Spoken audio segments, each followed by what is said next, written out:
حضرت عمر کی وفات کے بعد حضرت عثمان رضی اللہ تعالیٰ عنہ کو اسلام کا اگلا خلیفہ منتخب کیا گیا۔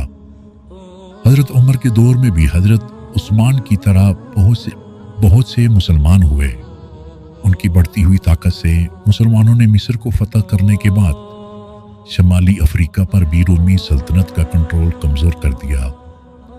عبداللہ بن سعد رضی اللہ تعالیٰ عنہ اپنی فوج کے ساتھ افریقہ میں داخل ہوئے اور وہاں کے رومی فوجیوں اور مقامی قبائل سے لڑ کر یہ تمام علاقے فتح کر لیے۔ اس کے علاوہ مسلمانوں نے وسطی ایشیا کے بہت سے علاقے جیسے خراسان، ٹرانس، ازبکستان، تاجکستان اور قازقستان کو فتح کر لیا اور موجودہ پاکستانی صوبے بلوچستان اور سندھ کو بھی فتح کیا۔ لیکن ایک دن حضرت عثمان رضی اللہ تعالیٰ عنہ ایک کنویں کے پاس بیٹھے ہوئے رسول اللہ صلی اللہ علیہ وآلہ وسلم کی انگوٹھی سے کھیر رہے تھے جو آپ کے ہاتھ میں تھی۔ یہ انگوٹھی سب سے پہلے حضرت ابو بکر، پھر حضرت عمر اور اس کے بعد حضرت عثمان کو ملی۔ جب حضرت عثمان اس انگوٹھی سے کھیر رہے تھے اور وہ انگوٹھی اتفاقاً ان کے ہاتھ سے کنویں میں گر گئی اور اس دن سے مسلمانوں میں جھگڑے شروع ہو گئے۔ حضرت عثمان نے پورا کنواں خالی کروا دیا لیکن وہ انگوٹھی نہ ملی۔ حضرت عثمان رضی اللہ تعالیٰ عنہ نے بہت سے فیصلے غلط کیے اور اپنے رشتہ داروں کی طرفداری کرنے لگے، جیسے حضرت عثمان نے اپنے سوتیلے بھائی عبداللہ بن سعد کو مصر کا گورنر اور معاویہ کو شام کا گورنر بنا دیا، جہاں تک کہ اس نے اپنے ایک اور سوتیلے بھائی ولید بن عقب کو کوفہ کا گورنر بنا دیا، جس نے ایک دن شراب پی کر نماز پڑھائی۔ اس طرح بہت سے ایسے گورنر برسر اقتدار آئے جو ایماندار نہیں تھے اور دولت کو صحیح طریقے سے خرچ نہیں کر رہے تھے۔ جب امام علی علیہ السلام کو اس بات کا علم ہوا تو آپ نے رسول اللہ صلی اللہ علیہ وآلہ وسلم کا ایک خط حضرت عثمان رضی اللہ تعالیٰ عنہ کو بھیجا اور فرمایا کہ آپ اپنے وہ گورنر کو حکم دے کہ اس خط کے مطابق مال تقسیم کر دے۔ حضرت عثمان نے مزید فرمایا کہ مجھے اس کی ضرورت نہیں، لیکن سب سے بڑی غلطی جو حضرت عثمان نے کی وہ یہ تھی کہ انہوں نے ایک ایسے شخص کو واپس بلایا جسے رسول اللہ صلی اللہ علیہ وآلہ وسلم نے برسوں پہلے نکال دیا تھا اور اس پر اور اس کے والد پر لعنت بھیجی تھی۔ اس کا نام مروان تھا۔ وہ حضرت عثمان کے چچا کے بیٹے تھے۔ حضرت عثمان رضی اللہ تعالیٰ عنہ نے نہ صرف انہیں واپس بلایا بلکہ انہیں اپنی ایک بیٹی بھی دے دی۔ حضرت عثمان کے ان فیصلوں سے بہت سے مسلمان ناراض ہو گئے اور ان کے خلاف بولنے لگے۔ اتنے بڑے لوگ جیسے عمر بن یسار، حضرت عائشہ اور محمد بن ابی بکر جو حضرت عثمان کے مقابل کھڑے ہو گئے۔ حضرت عثمان نے اپنے بھائی عبداللہ بن سعد ابی صلح کو مصر کا گورنر مقرر کیا تھا، لیکن مصر کے لوگ اس سے بالکل خوش نہیں تھے۔ چنانچہ محمد بن ابی بکر جو امام علی علیہ السلام کے فرزند تھے، مصر کے کچھ لوگوں کے ساتھ حضرت عثمان کے پاس آئے اور ان کے بھائی گورنر کی شکایت کرنے لگے۔ حضرت عثمان نے فرمایا کہ میں اپنے بھائی کو گورنر کے عہدے سے ہٹا کر نیا گورنر مقرر کر دوں گا۔ چنانچہ حضرت عثمان نے انہیں سمجھایا اور واپس بھیج دیا۔ جب محمد بن ابی بکر واپس جا رہے تھے تو رات کو راستے میں انہوں نے دور سے گھوڑے کے دوڑنے کی آواز سنی۔ محمد بن ابی بکر امام علی علیہ السلام کے بیٹے تھے اور بہت ذہین تھے۔ اس نے اپنے ساتھیوں کے ساتھ اس گھوڑے کا پیچھا کیا اور ان کو پکڑ لیا۔ جب اس کی تلاش لی گئی تو اس کے پاس یہ خط برآمد ہوا جس میں لکھا تھا کہ محمد بن ابی بکر مصر پہنچنے سے پہلے ہی اسے قتل کر دیا جائے۔ لیکن یہاں ایک بڑا موڑ یہ تھا، یہ خط حضرت عثمان میں نہیں بلکہ مروان نے بھیجا تھا۔ حضرت عثمان کو خط میں لکھا گیا تھا کہ میرے بھائی کو گورنر کے عہدے سے ہٹا کر ان کی جگہ محمد بن ابی بکر کو مقرر کیا جائے، لیکن مروان نے خط بدل دیا کیونکہ وہ حضرت عثمان کا وزیر تھا۔ اس نے خط میں لکھا کہ محمد بن ابی بکر کو مصر پہنچنے سے پہلے ہی قتل کر دیا جائے، لیکن محمد بن ابی بکر اور ان کے ساتھیوں کو خیال تھا کہ یہ خط حضرت عثمان رضی اللہ تعالیٰ عنہ نے انہیں قتل کرنے کے لیے بھیجا ہے۔ چنانچہ محمد بن ابی بکر اپنے ساتھیوں کے ساتھ مدینہ واپس آئے اور حضرت عثمان کے گھر کو انہوں نے گھیر لیا۔ حضرت عثمان رضی اللہ تعالیٰ عنہ کا کھانا اور پانی بھی روک دیا گیا۔